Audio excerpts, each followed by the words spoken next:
Hey guys and gals, welcome back to Paranormal Papa Podcast, episode 16.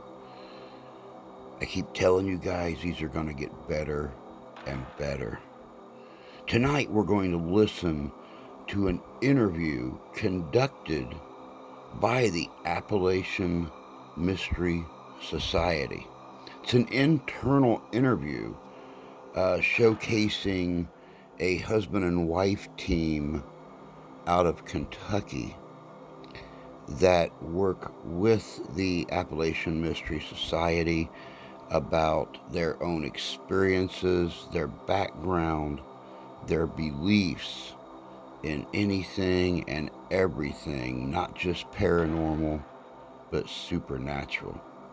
It's so important for any of us that are involved in the paranormal community to find those individuals that we can learn from, that we can listen to their stories, their experiences, and give us a little bit better idea of what to expect on those investigations. Without further ado, let's listen to this interview and we'll talk more afterwards.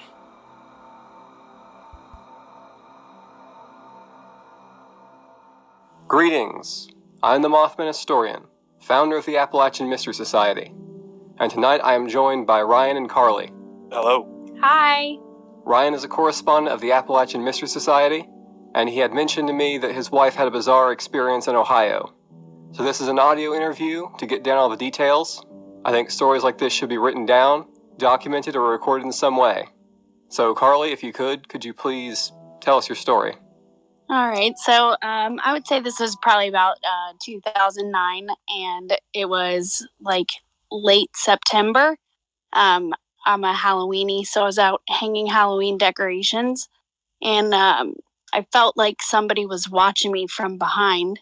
I got like really uneasy, so I went to the back of the house because I had woods that backed up to the back of my house, and I'd see like random dogs and stuff go through there sometimes. Well, I went to my back window in my bedroom and looked out the window, and there was about a 4-foot tall, hunched over, like black, wet, leathery thing in my backyard. So that creeped me out, and I immediately ran to the front of the house, turned on all the lights on my front porch, and then went back to the back. And when I went back there was nothing there. A couple weeks later, my ex-husband was putting trash in the trash cans that were back near the same exact spot where I had seen it, and he saw it running back up into the woods. This is by the Little Miami River, so it was like weird when I started looking online, like what the heck was that? And then I read that it was the Loveland lizard. So that was my whole experience with that. I lived like right across from the airport, and then the river is right behind that. So I mean, it was definitely like right above the floodplain. And so this river apparently stretches up all the way to Loveland, Ohio. Yeah. Where is it that you read about that story? I can't even remember. It was I think it was Paranormal Ohio or Ohio Paranormal. I found it on Google, and then I got like really interested in it, and I can't remember what it was. Was it Ohio Paranormal? I couldn't tell you. Because I moved here from Texas, so I'd never heard of any of that. Did you say the coloration of it was blackened, or did it have a coloration? Was it? Well, it was like dark, so I just saw like the moonlight. It looked wet, and it was black. Okay, so it was more of a silhouette then. I mean, I could see everything on it. It was like shimmering black, like it was like a seal or like a seal skin type thing. When you actually talk to people around here, that's how they describe it, is not more like a frog, but more almost just kind of like an aquatic lizard, like a salamander, like a smooth-skinned aquatic lizard. And what was the height on the creature you said? Like 4 feet tall, because it was hunched over. Any clue on the date in that? You said it was September 2009. Do you know What time of September? It was late September, so like right before October, because I put up Halloween decorations pretty early. You said the moon was out because of the moonlight. So was it a full moon that night? It could have been. It was like, I would say like September 28th if I had to put a date on it, because it was right at the end of September.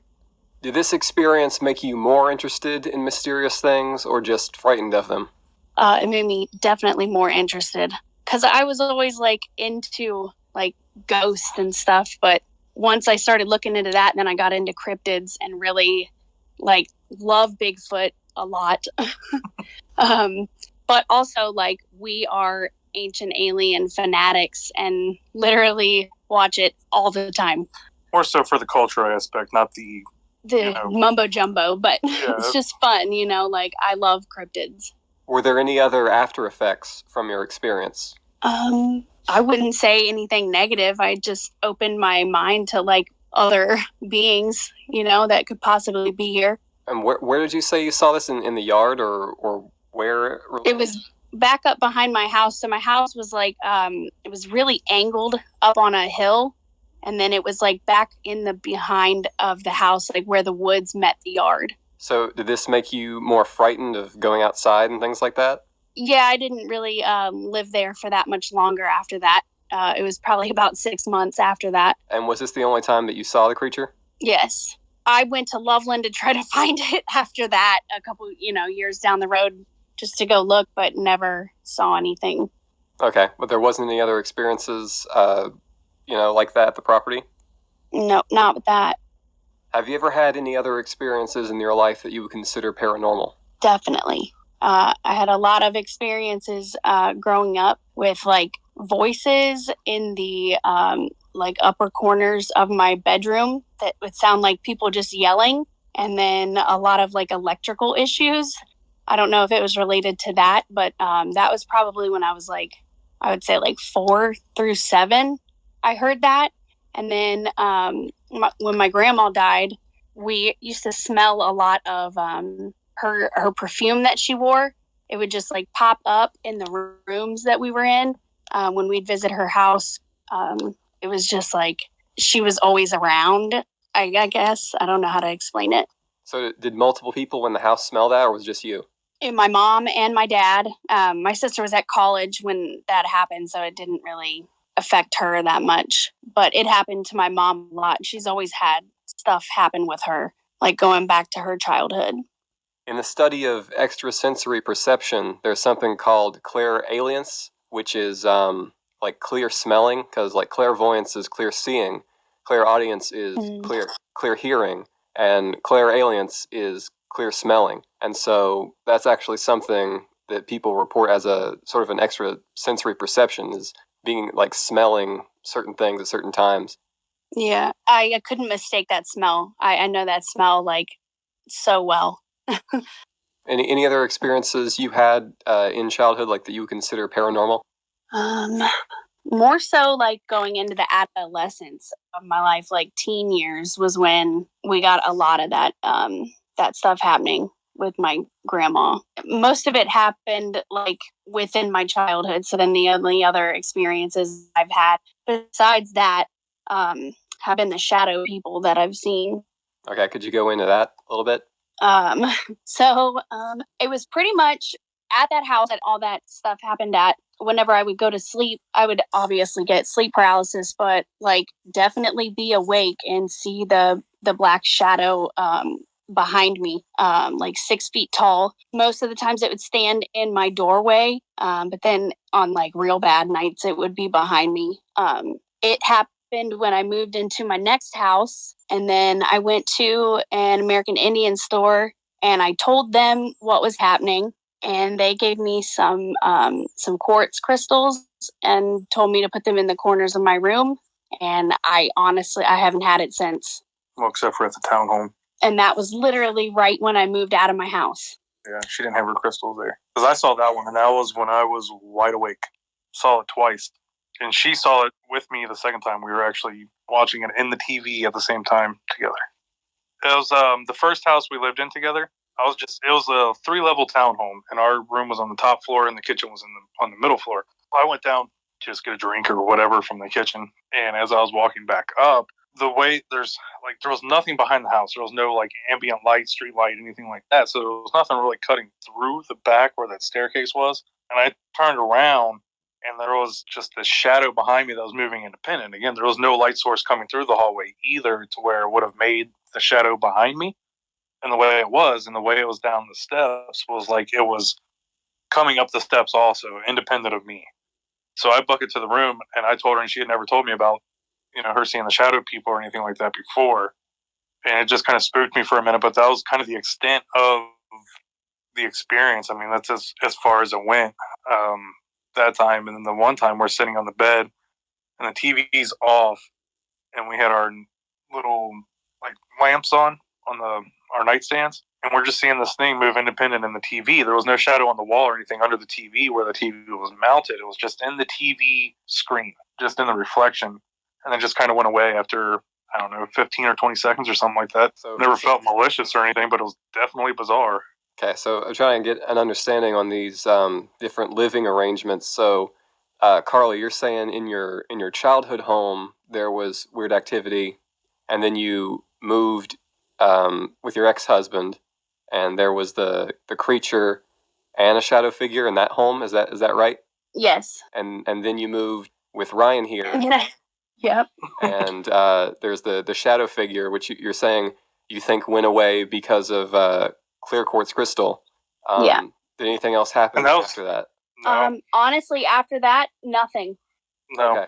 And I mean, just kind of quick little stuff that was just weird. But this was all within a week, those two occurrences. And I couldn't even begin to tell you when that was. It would have been around April or May. That's when she moved in 2016. And the only other time was we moved back in with my dad for like a hot minute. And my dad's house is a whole different story, which I didn't really experience too much. A lot of my friends have. But the first night we were there, we put a little note on the door that just said no kids because, we have my daughter and my stepson. Mm-hmm. And the first night at 2 o'clock in the morning, something pounds on the door, and the no kids thing slides under the door. Well, the way his house is set up, I was to the door in maybe 5 to 10 seconds because we're night owls. We stay up. And I opened the door, and the way his house is just a long shotgun house, to where you would have been able to see or hear, at minimum, somebody scurrying away or messing with you, but every light was off, every door was shut, and nothing. So we thought that was kind of weird, but it could have just been whatever. But there's been a lot of weird occurrences at my dad's house, too. But in your current home, you haven't had anything like that? No. Okay. I want to ask Carly if there is a lot of weird things that happen in her family. Yeah, for sure. My mom experienced most of it. With her sisters. But they grew up moving a lot. So when they finally moved to like their final house, because they were in the military, they lived in Hot Springs, Arkansas. And I guess their parents had gone out one night. They're all down in the basement because it was like a full like apartment in their basement. So they're down there like watching TV and nobody's upstairs, and they can hear footsteps walking along the whole like corridor because it's like a ranch style house. So my mom said they went upstairs and they yelled like, "You need to leave," because they were spooked out. They went downstairs after they had done that, and it started stomping more. So then they went and snuck out of the back of the house and waited for their parents to come home because they wouldn't go back in the house. My grandma was an antique dealer, so she had tons of old like furniture and stuff. And a lot of it had like this weird, like, it was just really negative parts of her house that had all these like really scary antiques in it from like the 1700s. What about you, Ryan? Does your family have a lot of weird happenings? Mostly it was kind of contained to my dad's house. My dad's a total skeptic. He doesn't, if you tell him something that happened, he's like, whatever. But just, he grew up, he's living right now in his childhood home where he moved out, and then, his sister owned it and she went to sell the house and he bought it, whatever. It's been in the house since the 50s, and it used to be an old shoeing station for the Pony Express, to where when we dug up his backyard, there's 2 wells. We found all the old horseshoes, all kinds of weird, just, old tools and all this stuff. Well, his dad died. My grandpa died in the living room, taking his shoes off, just massive heart attack.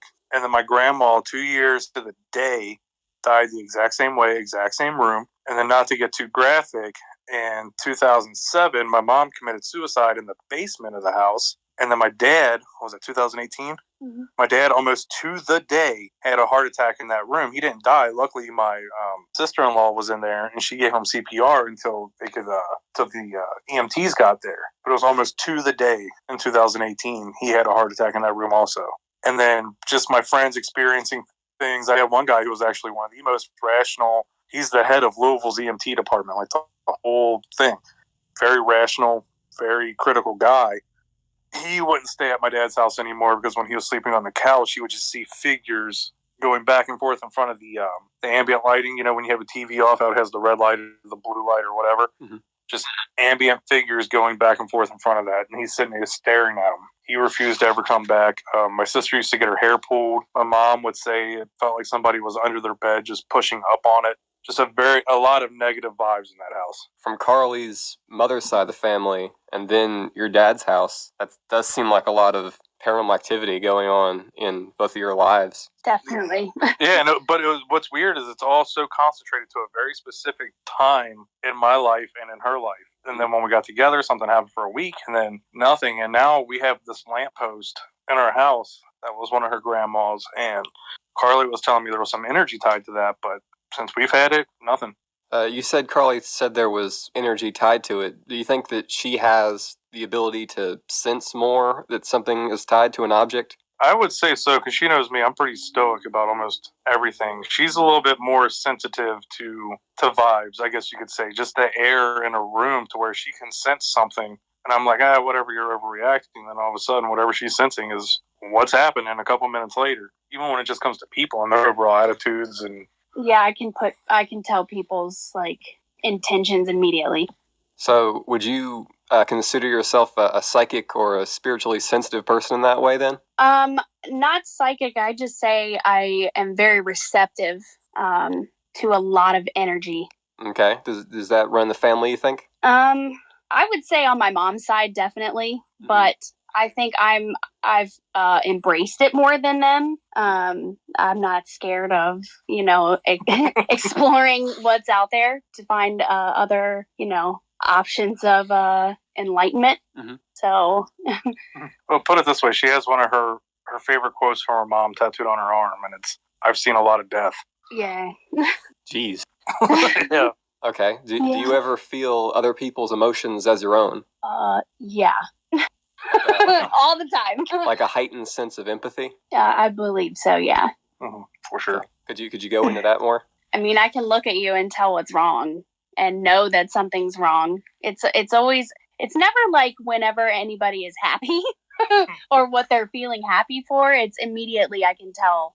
I just walk into a room and see your face and say okay, what's up? What's wrong? And she can always pinpoint exactly what's making them feel that way too. It weirds me out. I just go with it. Yeah, it does sound like some empathicness there. Do you ever hear things or see things, any visions?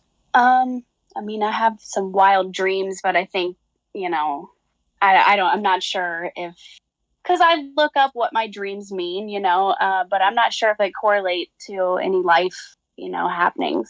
Okay. Have you ever had any dreams that came true, like prophetic dreams? Not that I can recall. You talked about electronic interference in your house. Do you ever have that electronics messing up in your presence? Definitely lights flicker a lot. So like watches stopping or street lights going out? None of that. Okay. But the attachment, I think, with the items is because of my grandmother, because she collected antiques. And she saw, I don't know, she just was drawn to pieces. So a lot of I got a lot of her pieces in this house. And I just feel, I don't know, I feel like the history of them. I always think about who touched the desk, what year did they touch the desk, why did they paint that desk that color, that kind of stuff. Mm-hmm. I know certain people who can pick up an object and sort of sense the story behind the object, and they've actually told the story and it ended up being part of what actually happened. So anything like that? I would love for that to be true about a 1959 TV that I have. the shell of. I can just, every time I look at it, I can just see the family that was watching that TV. I just see them around like the TV. Yeah, it does sound to me like there could be something there if you like have someone in the family that collects antiques and things like that, and then you have possible paranormal activity going on, that it could be like because of the antiques being brought in and maybe because of the sensitiveness. So I wonder about that. Well, her grandma, that was kind of her, that's what she did for a living too. So she just poured everything into antiques, whether it was just something she was keeping at the house or, something she was selling. Uh-huh. So with her putting so much energy into her collecting and selling and flipping the antiques, and this was before the internet and actually having to go and seek out all this stuff, and because it wasn't like a consignment shop, you know what I mean? Mm-hmm. I don't know if that has anything to do with it, the amount of energy somebody puts into something, and that's what you're receiving. Do either of you go antiquing a lot and like pick up items and things like that? Yeah. Yeah, I'm obsessed. Yeah. A lot of religious art I'm attracted to for some reason. Anything? And I'm not very religious, so. Anything specific? The Virgin Mary, I really am attracted to those pieces.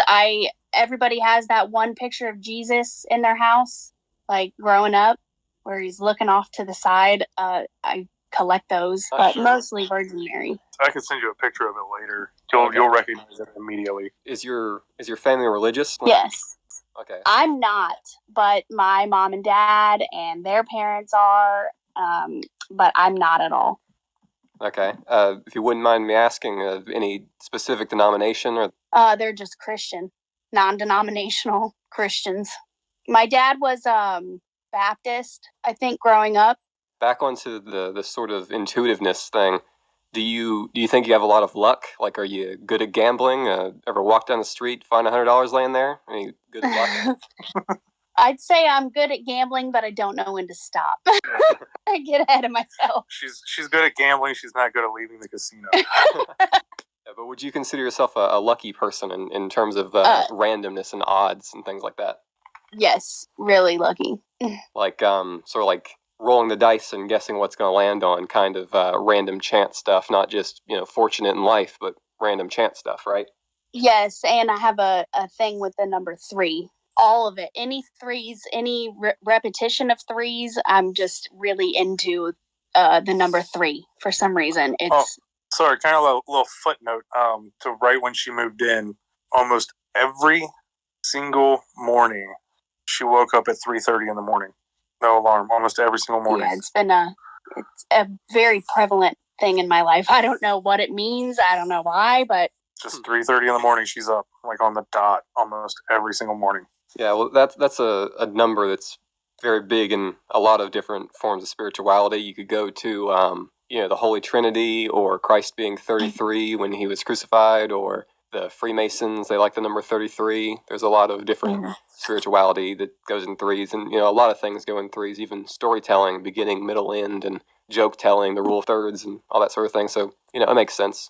But yeah, that's a number that I like as well. 33 and 3. It pops up a lot in research, but you kind of gotta, not focus on it too much. Right, because then I'll obsess over it. Yeah, so any other odd, meaningful coincidences in your life then?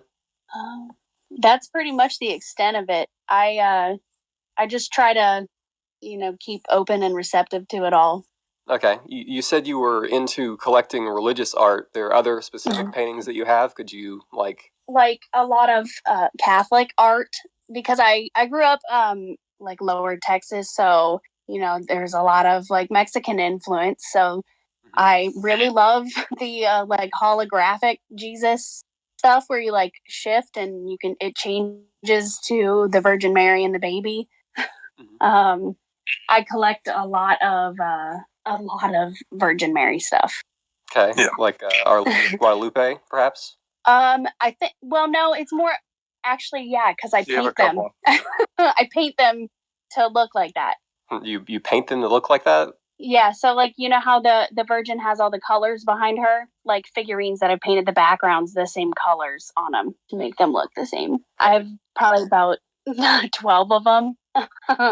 I just every time I see one, I get one, and then I paint it. So So it looks like a Day of the Dead kind of thing. Okay.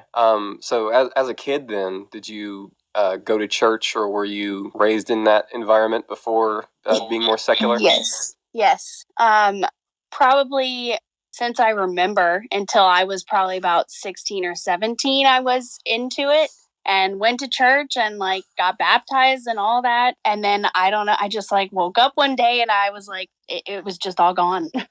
Have you ever had any religious experiences or miracles or anything like that? I wouldn't say so. I study a lot of like Marian apparitions and things like that. Yeah. And so it's kind of funny that popped up in discussion. I want to go back to Ryan for a bit here, because I find it fascinating that you both kind of have weird things go in your life. Could you go into something that you mentioned in chat one day, which was the devil dogs in Kentucky? Could you go into that? You know, my mom's side of the family, they're from Crittenden, Kentucky, which is, if you know anything about Kentucky, you're kind of, it's not so far, you're only maybe 30 miles from Cincinnati, but I mean, you're kind of out there.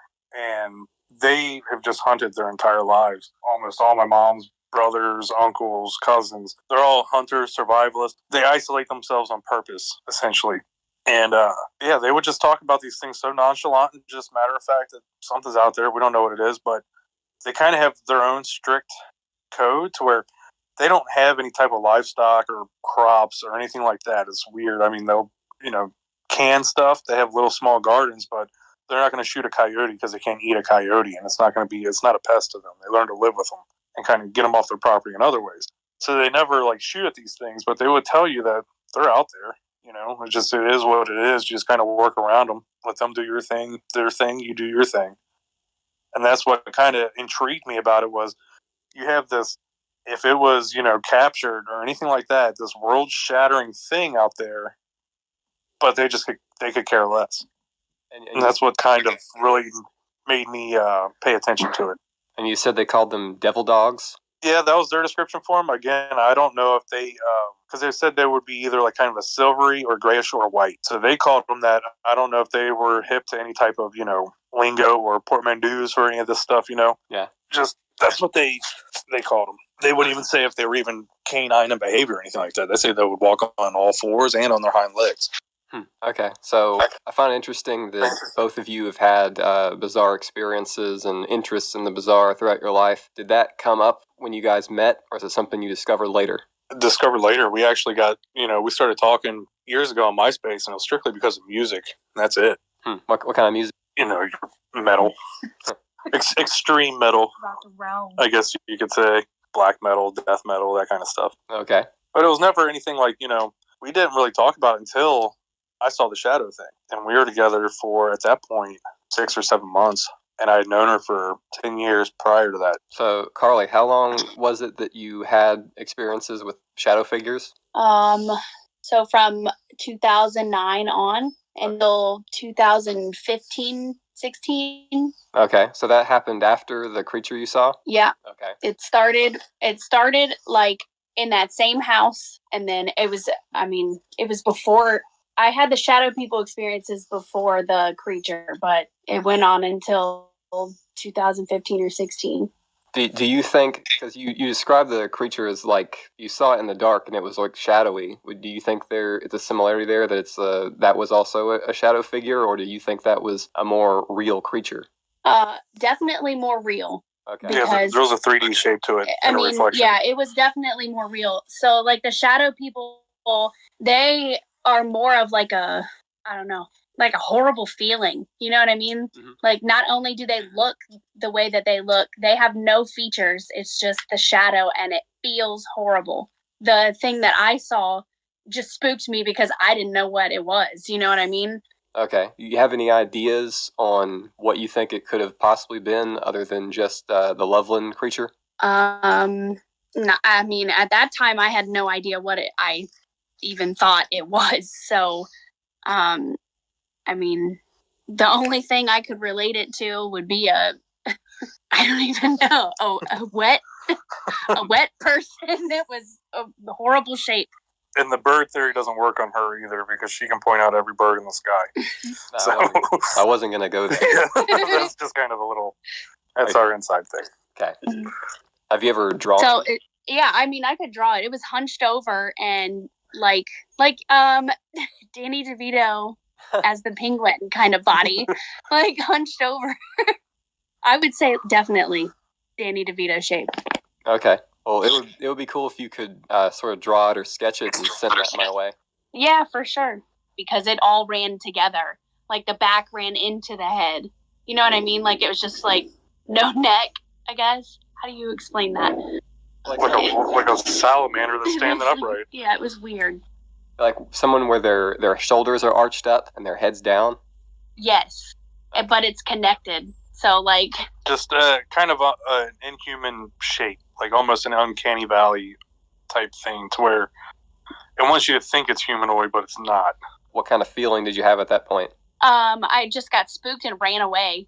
It was just like, it was something I could move away from. The shadow people I can't move away from.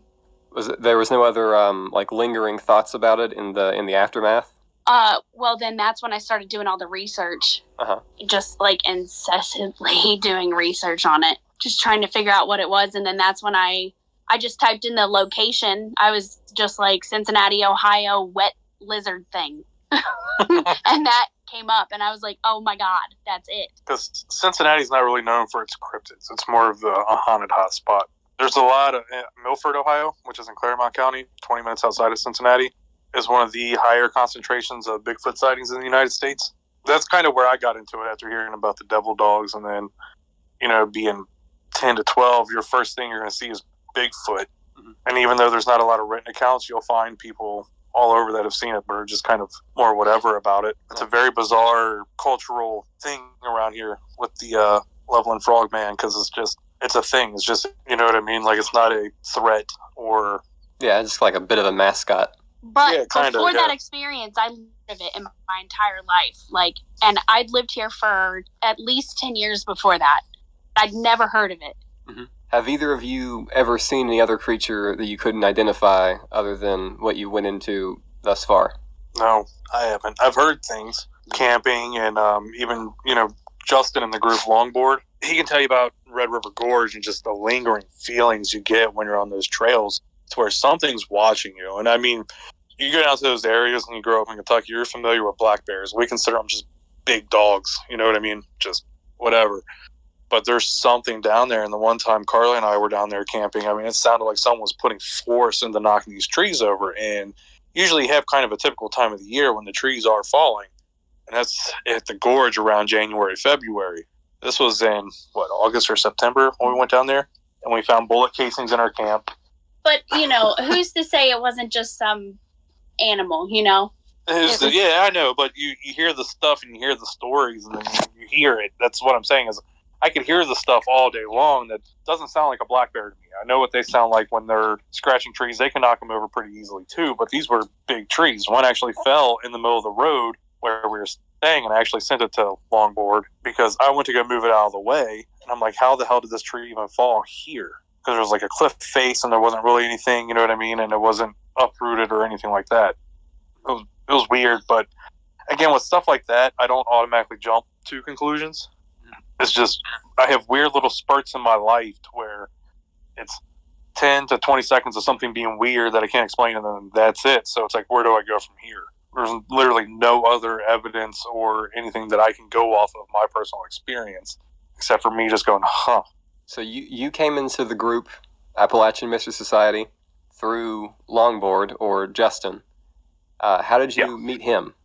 I met him when I was 13 or 14, and again through music. He played bass. He was like friends with one of my good friends, and we were getting a band together, and we needed a bassist. I was like, oh, my friend plays bass, because he went to a different high school, and then that's how we hooked up, and just have been best friends ever since. So what was your thoughts when he reached out to you about the group, though? He knew kind of where I stood on a lot of stuff and what my interests were, and he told me that he was part of this group, and because Carly and I were talking about going to Point Pleasant like a couple months ago, but just something just always came up to where we couldn't get a birthday pandemic. The pandemic, but then just like birthday parties or something with our kids or this, that, or the other, just always constantly came up. Well, and then he went up to Point Pleasant, and we literally had it all scheduled out because the way our our kids work with their other parents and stuff. We have to schedule everything out. You know what I mean? Just it has to be a couple weeks in advance. And then I was like, oh, well, we're going up in a week. And then he kind of got on this, talking about the group. And I was like, well, that sounds rad. And that's when he talked to you. I got the invitation. Yeah, that's pretty cool. So you guys wanted to go to Point Pleasant. So I assume then that Carly and you have both been really interested in monsters, I guess, since she had her experience and you had the stories from your family. Yeah. Yes. From a very young age. Okay, that's very interesting how all that sort of comes together. Yeah. And I guess her cryptid thing was a little bit later. I was more of a, just kind of a flesh and blood cryptid guy for like the longest time. Same with the, being a nuts and bolts ET guy for the longest time. And then just when you dig further into it, it's just a lot of stuff, you know, the Valet, Keel, the Fortean stuff makes sense. Mm-hmm. Some of the ET stuff makes sense. Okay. Like I said in the group, I have kind of a hybridization of where I stand on stuff. Yeah, we've been talking about UFOs and the different theories and things for that. And you were talking about how the different perspectives you have going around in your mind, trying to, you know, figure out of all the theories what you agree with. It just makes sense of even 10% of it, you know? Yeah. If you don't mind me asking, what's your spiritual background, or if you have one? I have zero spiritual background. My family was not spiritual, religious anyway. It always fascinated me. I went to church with my friends, not to necessarily because I believed or anything like that, but just to see what it was about, essentially. And I'm absolutely infatuated with the history of religion, how it all came about. I was actually a theology major and a geology minor, and then also political science there too. But nothing because I actually, I resonated, the spiritual aspect of it resonated with me, but more as the cultural and historical aspect of it. Yeah, I'm definitely interested in like a psychological way, definitely. Like interested in how those different beliefs come about and influence culture, definitely. Yeah, it was just all from nomadic tribes, just cherry picking stuff from everywhere they went. Yeah, definitely. But, you know, just the sort of evolution of it over time, the different branching paths and all that. Yeah. I see a lot of the same with folklore and things like that, the same kind of, you know, way in which these things move and come into being. Well, that's all religion started out as, was sort of a folklore. It was a oral tradition. And you had the whole pantheon. The only reason why you had that back in the day, where you had the multi-theistic and the polytheistic civilizations, where they're trying to explain away natural things that they couldn't explain. But then once you started figuring out that, water's coming from springs, and they started whittling down the gods because you no longer needed Prometheus and Mercury and all this other stuff. We started figuring out what was actually going on, the setting of the sun and the rising of the moon. Because I have the Hecate tattooed on my arm, which is they thought was responsible for the seasons. So once they started whittling all that out, then you just use religion to explain the unexplainable, because what's the two biggest things we can't explain right now? How did we get here? How did the universe get here? And that's the whole basis of Christianity. They just boiled it down to those 2 points. That's the base of a lot of different religions, of course. Oh, yeah, absolutely. Old Testament, for sure. Almost exactly Zoroastrianism, Yes. almost word for word. Yes, so you definitely are interested in theology there. Pull out Zoroastrianism. Yeah. Ahura Mazda, because Zoroastrianism was the very first documented religion. I wouldn't say the very first, because who knows, there's whatever 4,000 active religions right now. That's the one with the dualism, where it's like the good and the evil, different. They like divide. It was the very first one, yes, and there was a divine reward and a actual punishment. Where at that point, the Greeks, the Egyptians, all that stuff, if you died, you just went to Hades, same as everybody else. I mean, you had Tartarus and Elysium, but nobody else is going there. Yeah. Okay. Now we're off way into theology. But I was just going to point out. Yeah, it happens. Yeah, I was just going to point out that back in the day, each different region had like their local god, right? They had which is kind of like a mascot in a way, which is the god of their place. Essentially, like the Greek city-state of Athens had like Athena and things like that. So every sort of region had their local god. And if you look around now, we have, in Point Pleasant in Mason County, we have the Mothman. In Loveland, Ohio, they got the Frogman.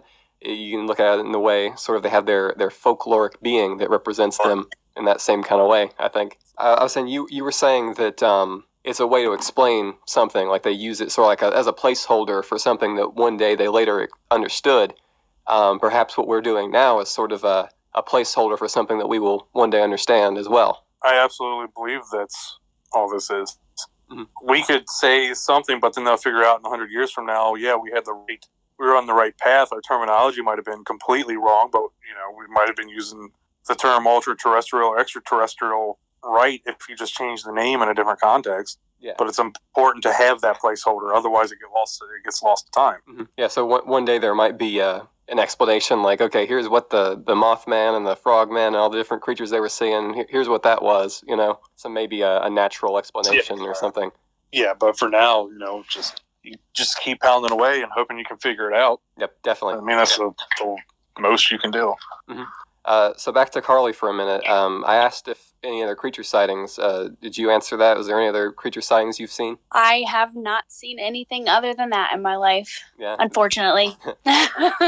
I'm looking, I promise. Yeah, well, more than I've seen. So you mentioned different items you have that you feel have some sort of feeling to them. Do you think that you currently own a haunted item? I wouldn't say haunted. I don't get any... nothing happens with them now, but I feel energy with them. Like, I just feel like the family energy of them, I guess. Yeah. So that's what I pick up most from them. It's like a charged item, not necessarily anything sentient. Yeah, exactly. That's exactly what it is. So I feel that's crazy. I didn't even think about that. The TV that I have the most, I feel that feeling with, because I got it out of... like a 90-year-old woman's attic, but it was empty and stripped, so they hadn't used it in ages, So have either of you owned an item that you would say is haunted? No, she said what was it? Something around my mom's picture.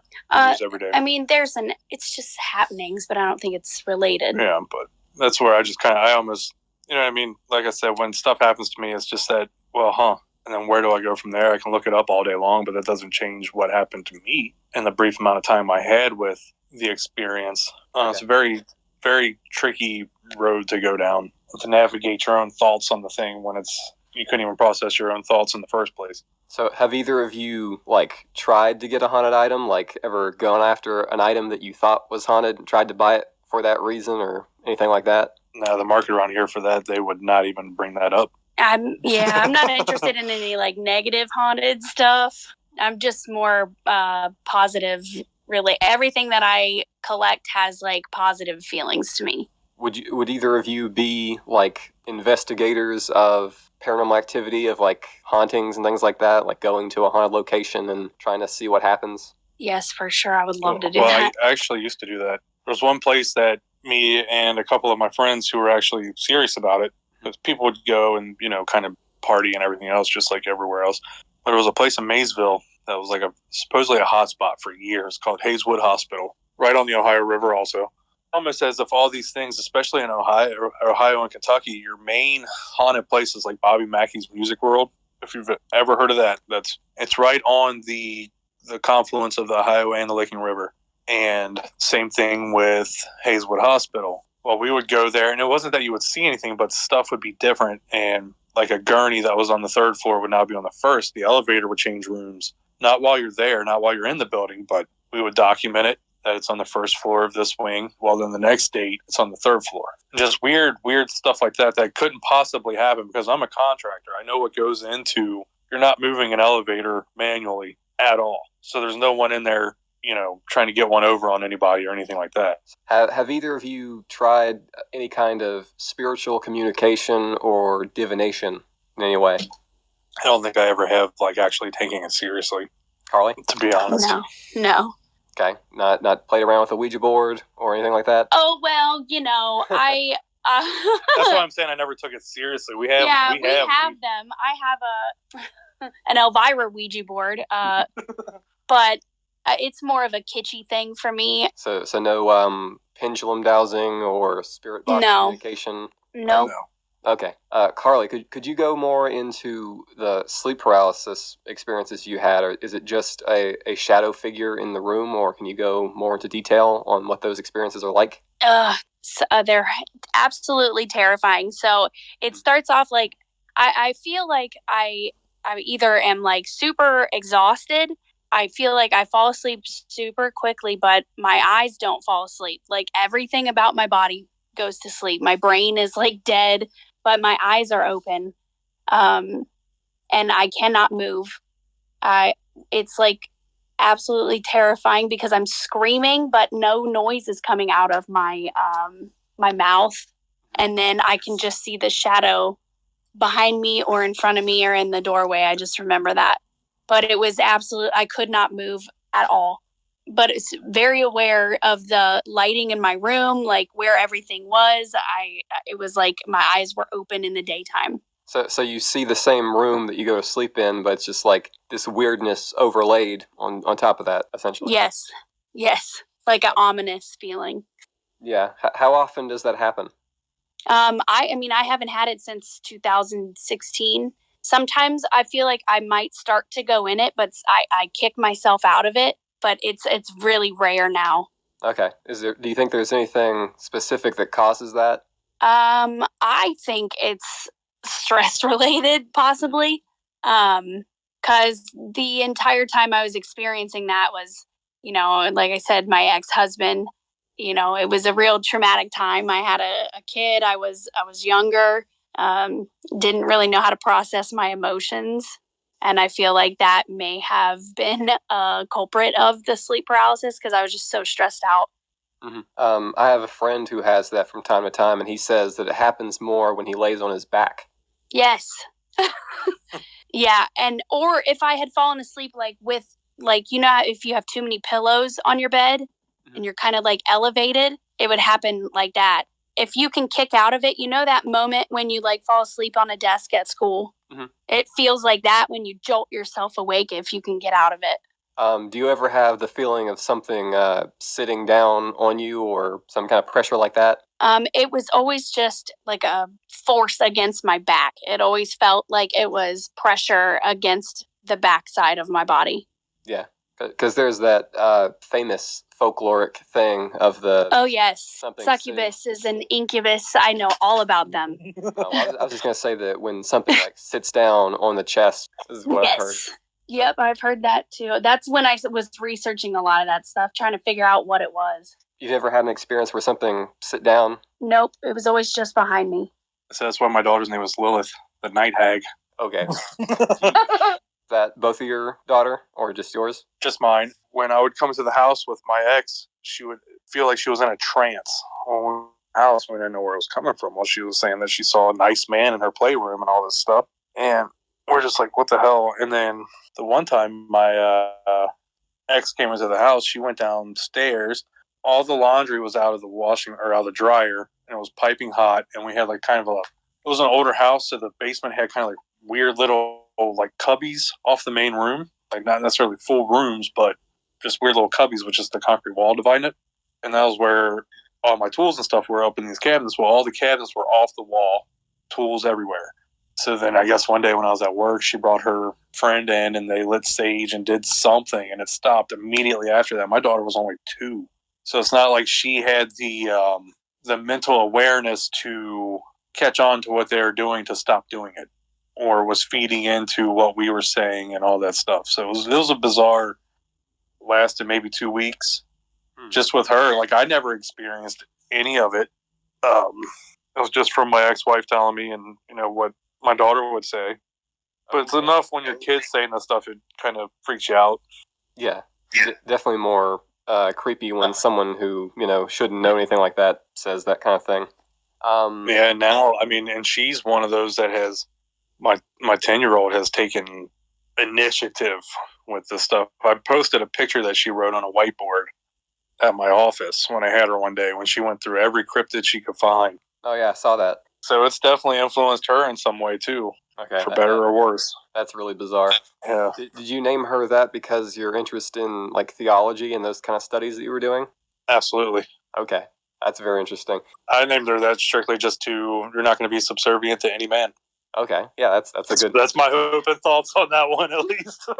Yeah. The term lullaby actually means Lilith abide, which means like to cast out Lilith before they go to sleep, because it's like the nightmares and stuff. So the same reason why mobiles, like mobiles came into fashion, was because they would hang amulets over the cribs and over where the children slept to ward off Lilith. It's all kinds of crazy stuff behind Lilith. I looked into that, in 2017 after having a bunch of reoccurring dreams and stuff. I looked into that sort of mythology. Very, very interesting character. Part of the Garden of Eden story, and then, sort of becomes, like I said, demonized. And the Talmud they strictly said the only reason she was kicked out was because she refused to lie under Adam. So that's why she was booted from the garden. And then when the snake actually wasn't Lucifer, the snake was Lilith. And that's also why Eve would be born of the rib as opposed to being born of the dirt in the same way Adam was. In Judaism, it was, she was cast out, but did she really deserve it? I guess you could say. And that her life path was to be expected. Because she's referenced in Solomon's Key and all that stuff with the Lilium and all that good fun stuff with the demonology. Which demonology, the way it ties into ufology. Yeah, definitely.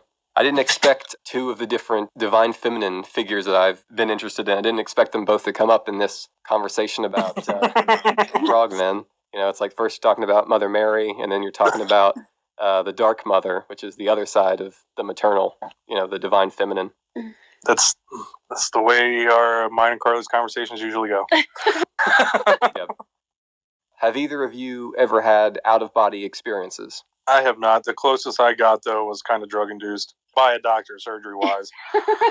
Broke my shoulder in August, and then had to have 2 surgeries on it. And both times they put fentanyl into my IV, and I felt like I was out of my body. Like I was not necessarily like looking down or anything, but I felt like if I turned my head, then it would take an extra 5 seconds for my head to turn. You know what I mean? Like I was turning independent of my body and moving independent of my body. Like I was sitting just above it, about an inch above it. And I was telling Carly, I feel great. But it was bizarre. Like I could see, not that I was seeing double, but I felt like I was seeing and feeling something that wasn't while I was laying there. But again, that was fentanyl. So who knows? Just an artificial version of what some people could be experiencing naturally. Yeah. You do have all those receptors pretty much naturally built into you, whether they're firing or not. Mm-hmm. Did you see anything, like any visions other than just seeing double? No. And like I said, it didn't even feel like I was seeing double. I was like moving double, and it wasn't delayed. Like I was moving independent, and then there was something, my body, almost like a marionette, was trying to catch up. Carly, have you ever had an out-of-body experience? Unfortunately not. Okay. Have either of you ever saw orbs or unexplainable lights? No, and I'm counting down the days, but no, I haven't seen anything. Okay, Carly, lights, orbs? Nope. Like a doctor going down like symptoms, like I love it because we're answering the same way. Like any mild irritation, like sightings of a frogman may include, symptoms of shadow figures and the different locations where these experiences have happened. Have they been near something specific or something important in the landscape or the geography, topography of the place? Always near rivers, within like a mile of rivers. And as I said, my dad's house was an old shoeing station. One of the first original houses on his street. It was just his house and then a house up the street, which was a jail during the Pony Express days. He says Bobby Mackey's runs directly into the Licking River. They have a well down there that went directly into the Licking River.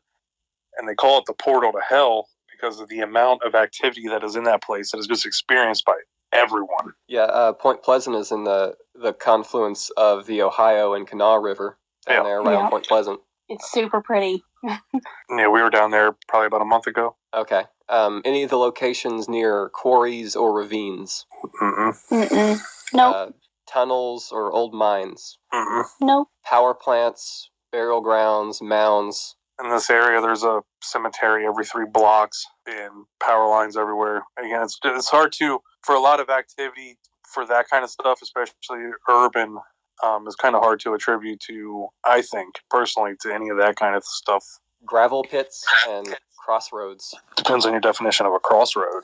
Yeah, well, the crossing of the rivers is one thing, but any other sort of crossroads or liminal, like in-between type spaces? I mean, not necessarily besides your standard, like, city grid system.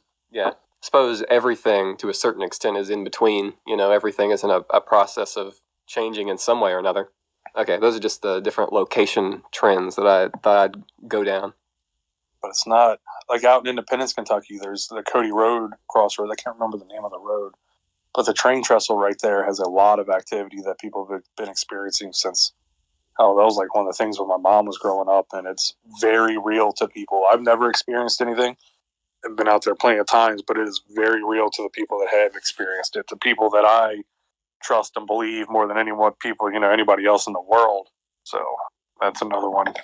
But that is at I guess you could say, a crossroads, because it was the only roads out there at the time.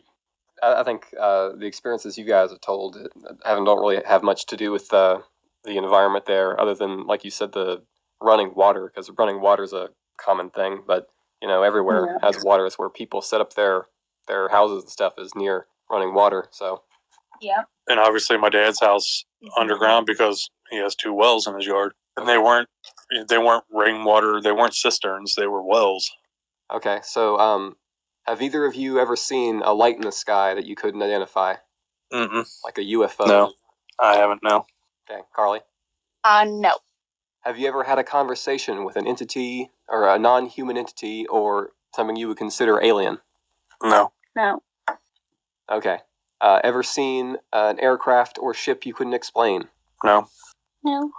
Ever met any bizarre strangers or had run-ins with people who acted peculiarly? Every day.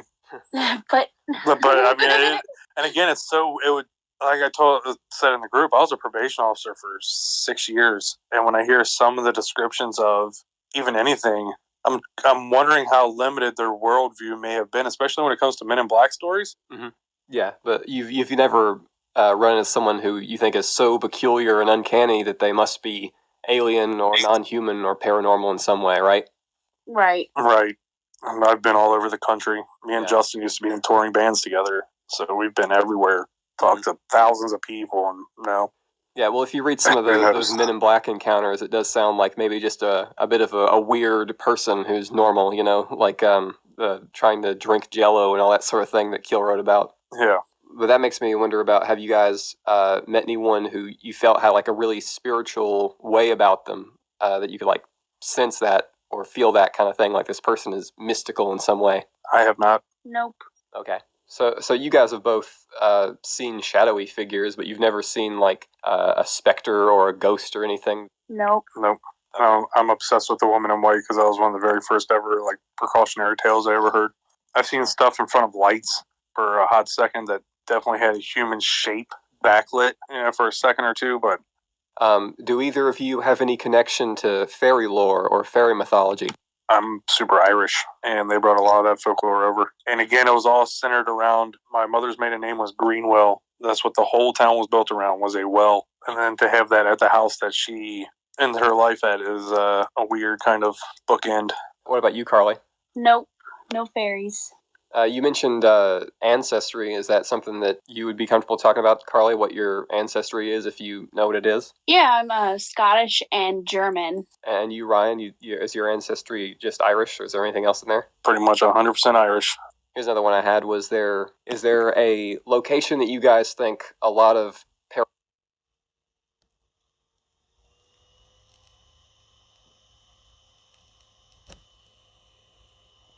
maybe just a bit of a weird person who's normal, like trying to drink Jell-O and all that sort of thing that Keel wrote about? Yeah.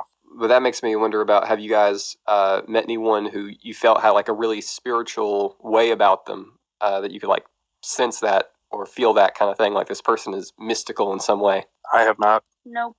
Okay. So you guys have both seen shadowy figures, but you've never seen like a specter or a ghost or anything? Nope. Nope.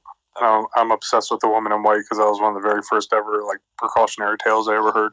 I've seen stuff in front of lights for a hot second that definitely had a human shape backlit, for a second or two, but do either of you have any connection to fairy lore or fairy mythology?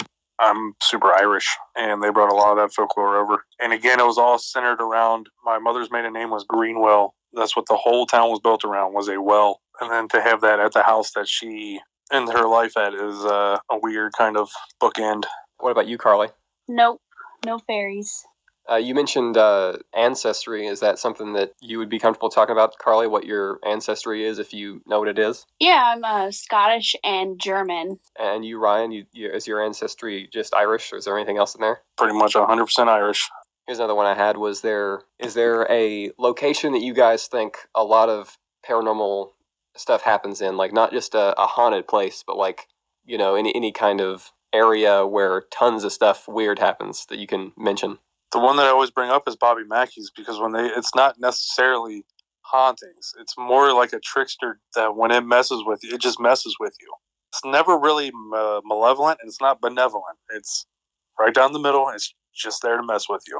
And when you look at the early, religious experiences and how they tie into the UFO abduction, and then you talk about a lot of the kind of further down the fringe cryptid experiences that are totally psychological but feel very real. It all ties in. It's all like centered at this one place. But if like locally speaking, I guess, if there's been a Sasquatch sighting and a UFO sighting, like where is it in your mind? Milford, Ohio. Okay, why would you say that? That's just where they've been sighted. Because Milford is, you have like your main street, your couple of little suburbs, and then it's just nothing. It's just been unincorporated woods forever. These things tend to happen in low population areas, so I suppose that makes sense. Mysteries, unincorporated. Yeah. Okay, what about you, Carly? Would you agree with that sentiment? I mean, I have not heard anything about Milford, but I haven't really read that much into Milford, though.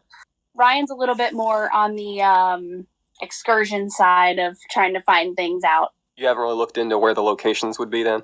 No. Okay. I mean, she's interested in I think more so the actual cryptid than where it's coming from. Yeah, I'm into the being of it. I've heard you speak on the spirits and the monsters, but what about the UFOs? Are you interested in UFOs at all? I'm super interested in UFOs, and it started with Cocoon. That movie got me super hyped on UFOs for some reason.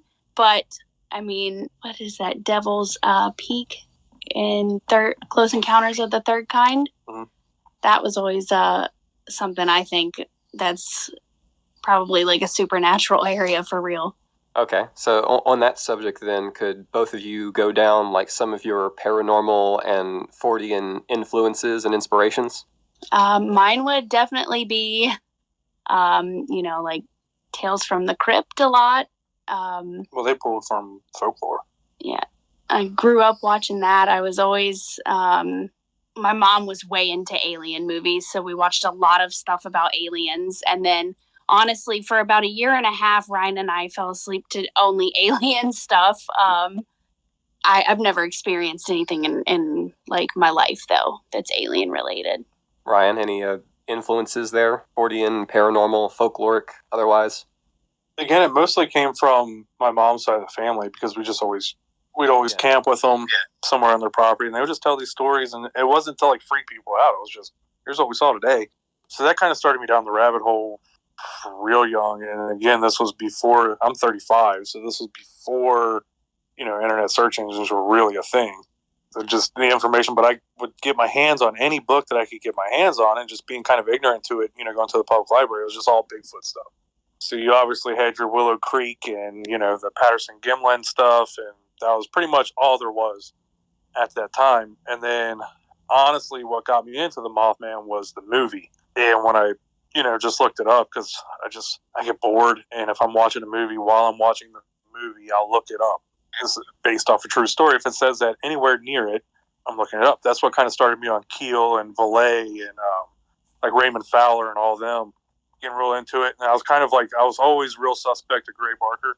Mm-hmm. But I read a bunch of his stuff. That kind of set me down that rabbit hole when it came to the UFOs. Reading all the old generals' reports and reading about UFOs in the war was kind of what got me real far down into the nuts and bolts aspect of it. But then, like I said, later on, once you start to get into Keel and Valet and that whole scene, it kind of opens you up a little bit more to where I don't think they're mutually exclusive, but I think there's kind of tiers to it.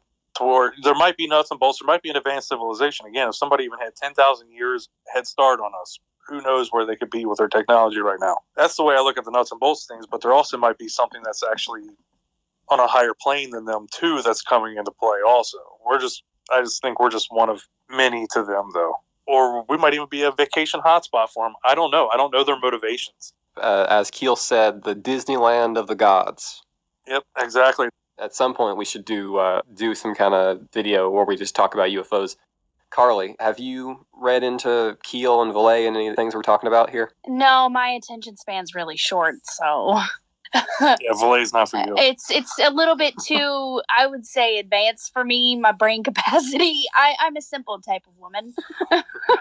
Next question I have here is, are either of you into any occultism or magic of any kind? All depends, again, on your definition. I'm into light witchcraft. Okay. Could you go into that a bit? Mostly with the crystals, but I also use my cauldron quite often. I smudge my house a lot. I do some spells, but it's not like I'm not fully dedicated to it. I'm just, It's like a trial size Nganga, Okay. Ryan, ever done any occultism? No. Now, magic is, again, how you define it, mostly just the chaos magic where you try to will it into the world. But, I've not really practiced it. I've looked into, the left-hand path magic and all the Crowley stuff back in the day, but it was too much for me. The left-hand path, because all you left-handers like my wife are evil. She left-handed? Yeah. She's a witch. Well, that makes sense. It's in the Malleus Maleficarum if you're left-handed. Baphomet with the upturned hand and the downturned hand with left-hand, right-hand path. We have that actually above our TV. Of course. You guys are we spray painted it gold, and then we have the moon cycle below it. That you guys just seem to be into everything that I research into. Like, okay, because I'm all over the place as well with my research. Marian devotion and Marian apparitions, and then like completely other side Baphomet and all that sort of thing. Yeah. And you guys have both. And then you read one thing, you're like, this makes sense, and you read something else that completely contradicts, and you're like, well, this makes sense too. Like, where do I go? Yeah. Either of you know your zodiac sign? I'm a November Scorpio. And I'm a Taurus, born in May. Personally, not really into all that, but, it's something that is worth looking into at least. I mean, we have the tapestry on our wall, but it's nothing. It just looks cool. Just looks cool. Would either of you be willing to share what your blood type is? Honestly, I don't even know what it is. I have not a clue, and I've donated blood probably 30 or 40 times. I could not tell you. I know I'm a universal donor. Because that's like another thing to ask witnesses. People say there are certain blood types that have experiences more, and just trying to get that kind of data. Well, we should check into that. Mm-hmm. Have either of you experienced any missing time? I have once. It was kind of a collective thing. It was everybody in the car. We were at a green light, and it felt like a green flash.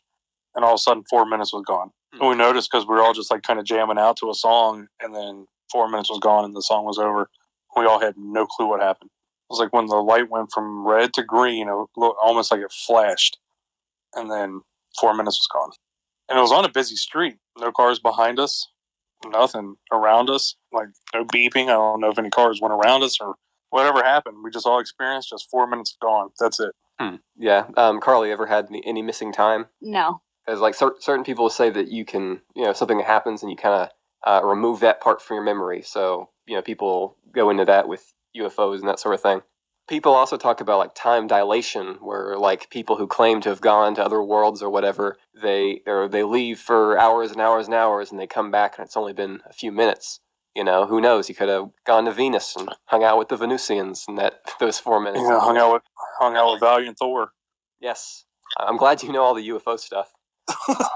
Valiant Thor, Strangers at the Pentagon, Frank Stranges, and then Orthon. That's a book. So Carly, how deep have you gone into UFOs? You said you were interested in it. What's your interest brought you to look into? Most of it comes from like my interest in like where we actually come from. The whole starseed thing, and kind of correlates to that. It's just kind of weird how like, all those things would happen in, ancient times, and then they're all the same all around the world. So my fascination is more about like, how did we get here? Are we from them, or, like that type of stuff? Is there any specific books you would point to, or documentaries, or specific researchers you like? Not really. Unfortunately, Ryan's more of the scholar here. Yeah, well, you mentioned Ancient Aliens, so I guess that would be something that you'd watch, right? Yes, a lot. But it's kind of like the popcorn version of it, though. But they bring up some good, interesting points. But then some of it, you're like, whatever. But yeah, we watch a lot of that just because it's what's on. It's entertaining, but at the same time, it's mostly horse shit. But I'm more fascinated by the cultural impacts around the world. Mm-hmm. Yeah, definitely. That's kind of why I like Valet and stuff like that. He kind of points out how this could be reinterpreted in other different cultures, like as fairy lore or things like that. And, I look at the whole alien thing as another one of those masks that the phenomena wears, like another different framework that people could see this phenomena. But I don't really think that the alien is the true face. I don't really think that any of these different faces that we have for it is the true face. I think it's all a mask, and is kind of what he hints at mostly is that you're putting your own perception on it, to where the explosion of the 50 sci-fi movies and all that stuff, to where it's almost like a tulpa, to where you're willing it out there. Mm-hmm. You're making it collective consciousness become real. I see the different cultures viewing it in different ways and sort of putting a different mask on the same phenomena, and I think the true phenomena would be faceless. Like, it doesn't actually fit into any of those different frameworks, and it's just this big unknown question mark. But different people have different ways of viewing it. Like, one person's fairy or demon or alien, is another person's angel or deity or what have you. So, well, when it comes to the angels and the deities that are explained even in the Bible or almost in any type of culture, when they came down, they're describing combustion. Yeah, I was saying they're the same thing, but we view them in different ways. Like, a light in the sky could be a UFO. It could be, in olden times, they would say it was a witch with a broomstick that had a lantern on it. So they would just see the light, and they would kind of extrapolate from the light what it must have been. So you have different frames of reference for what the same thing is. It's just a light, but, to different people, it's different things. Well, what I'm saying is, like in Ezekiel, when they're describing the angels coming down, they're describing combustion, metal, like physical, tangible things you can touch that these aliens are coming down in and getting out of. So why wouldn't Ezekiel, you know what I mean? You see where I'm getting at with it? Yeah. Where how I believe both of them, to where I don't think they're mutually exclusive, to where, there's multiple things at play here, I believe. I understand that you're saying that it's advanced, but something that we would recognize as like, oh, that's like an airplane, and they would recognize as like, oh, it's like a chariot. It's something else entirely. It's more than just an airplane, and, it's even further beyond that. So I get what you're saying, that they're seeing something that's technologically beyond them, but I don't think that it is some sort of craft from another planet. I think it still could be something else that we're contextualizing in our minds, because we think about traveling to other planets. We think about that since the 60s and times when we were talking about going to the moon and things like that. Yeah. Well, I mean, even in Greece, they were talking about interplanetary travel. Ancient Greece. So it's been around forever. So who knows how much that shaped storytelling culture and how much, We're talking about here, like, what the sort of the engine of culture, like what makes things move. And I definitely do think that spirituality, folklore, and weird, odd experiences are something that moves people. Even the religions we talk about are based on, like, some kind of sighting or something, and it makes people move in a way. That's the number one mover. I think it's the absolute number one mover. Because what's the whole point of technology? The whole point of technology is to spread things to people faster. We're talking through space right now, man. Yeah. So, it is all about conveying information, and we continue to rocket forward with better and quicker ways to do that. We have international instantaneous communication right now. Because even if you just look at even just a movie. Yeah, because movies would be a more advanced way of communicating ideas and, playing out a meme or an idea. Exactly that. That's what I'm saying. It's propelling us forward even faster. Mm-hmm. And it's the number one propellant of human culture. It's just storytelling and the basis and reality and truth of that storytelling. Mm-hmm. I would agree. All the way back to the cave walls, when you're painting on the cave walls, till modern day instantaneous communication. I do wonder, though, when we'll ever get a universal language so we can all talk to each other without the barrier of translation. I suppose. What Google is working on? Babelfish? Yeah, that would be really cool.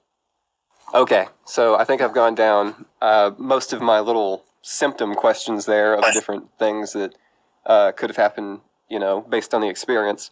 Something I'd like to do with, witnesses, because I feel that if someone has one experience, they typically have others And I think that's shown from what you guys have said. Yeah, and it's nothing too, too extreme with the sightings, the subsequent sightings either, I guess. Which is what, when I read all these other witness sightings and stuff, it's like, why couldn't I get all the cool shit afterwards? I just got, nothing. Different levels of involvement, So, some people are meant to go to Venus and have conversations with spacemen from Lanulus or whatever, but some people are just meant to have their lights flicker on and off every now and again. Yeah. Would either of you two want to be, if you had the option, to be like a contactee where you got some sort of contact from a alien or sentient being outside your understanding? Yes. For sure. Okay, what about you, Ryan? I would just ask them questions even if I couldn't even possibly comprehend the answers. Exactly. Yeah, I certainly would as well, but I do feel like if they tried to explain... It's also terrifying, though. Well, depends on your mindset. Fire in the Sky, that movie. Think positive thoughts when the light comes down. Just I don't know. It's like something, again, just to see. Yeah, I feel like if they would give me answers, I wouldn't understand the answers, because it's kind of like presenting to you like advanced algebra when you can't do addition. You know what I mean? Well, what was it they said? It's like trying to explain it to an ant. Yeah, exactly. Was it Keel? That's the Mothman prophecies. You're more intelligent than a cockroach. Have you ever tried explaining yourself to one? What was the other theory? It's, if you tag a bear, knock it out, you take it up in the helicopter, you put a weird collar on it, and then you drop it off somewhere that it wasn't, out of this helicopter, this machine that it couldn't possibly understand. Yep. What's that bear going to go back and tell his bear friends? Mm-hmm. That is an alien abduction right there. Yep. In the most literal terms, you are alien, you are foreign and unexplainable. So yeah, that's an alien abduction. It's all about context. You and I could have some pretty long conversations because we're both into theology and UFOs. Yeah, and it's all the same to me. It all ties in. Also, crop circles. There's like a really old crop circle story where some guy says he'd rather the devil mow his field, and then he sees like fire ship from the field, and the devil makes a circle in the field, and so it goes all the way back there with that crop circles. That's why the whole spirituality aspect of it, when it ties in, it's just, what are you classifying as spirituality? Mm-hmm. Like UFOs are like the modern sort of form of spirituality, as well as folkloric things. Yeah, it's still sort of fringe though when you really think about it. Yeah, it's a circle. Yep. And that's all it is. It's the same thing repackaged, and it all boils down to the same two questions: how do we get here, and how is the universe made? That's it. Okay, so I think we're going to bring this to a close now. Was there anything else that you two want to talk about, or any other strange experiences and things you want to bring up? Not that I can think of. I mean, we need to do another group call, just kind of a more loose discussion. Yeah, well, I just now put up the other one. It took a bit to edit. Yeah, I can imagine. Okay, Carly? I'm good. I've got nothing to add. So I want to thank you two for talking to me and answering my questions. Anytime, man. Thanks for having us. It's funny to try to pick away and say, okay, did this happen? Did this happen? Did you have anything like that? Because there are a lot of people who, they live their lives and they kind of view everything as normal. So even when something weird happens, you don't know until you really ask them, Like I've gone up to people and asked them if they've seen anything weird, and they'll say no. And then I ask, did you ever see a light in the sky? And they'll say yes. So, it's kind of difficult to sort of bring this out. So I'm glad that you guys were able to share your experiences. So thank you very much. Well, thank you. This is Mothman Historian, founder of the Appalachian Mystery Society, signing off. Mountaineers are always free. Welcome back to the studio.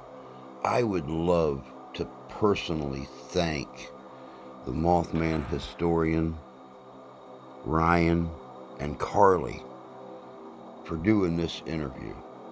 Like I said in the beginning, guys and gals, it is so important when you get into a field of study like paranormal research, that you have that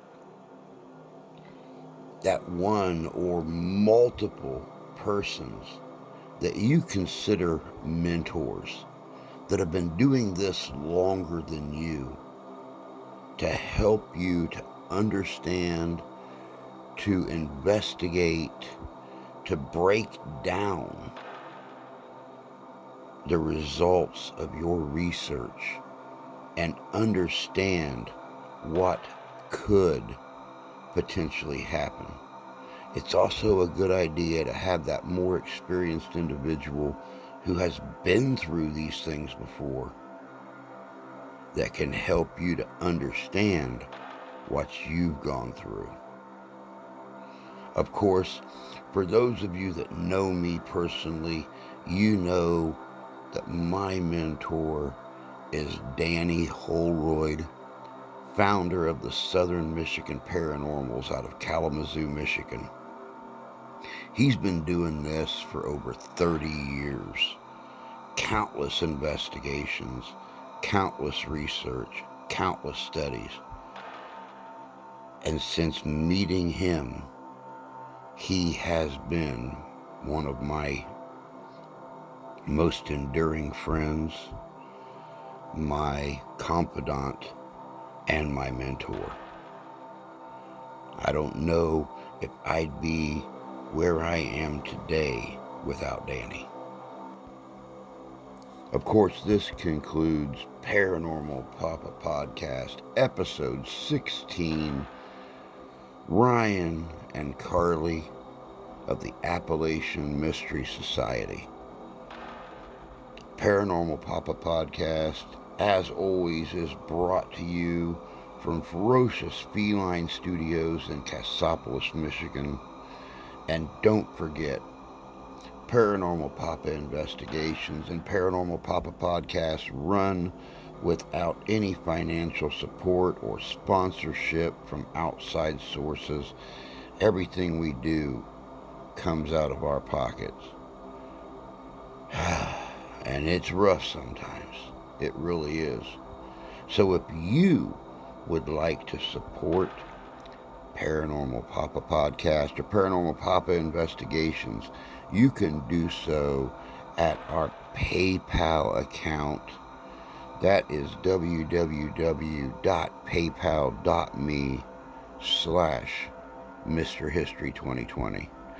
And if you'd like to support us, either financially or with equipment, or even your own haunted artifacts that you want to get out of your home, you can contact us at midwestparahistoricsociety@gmail.com, and we can talk about mailing addresses or what we need via sponsorship.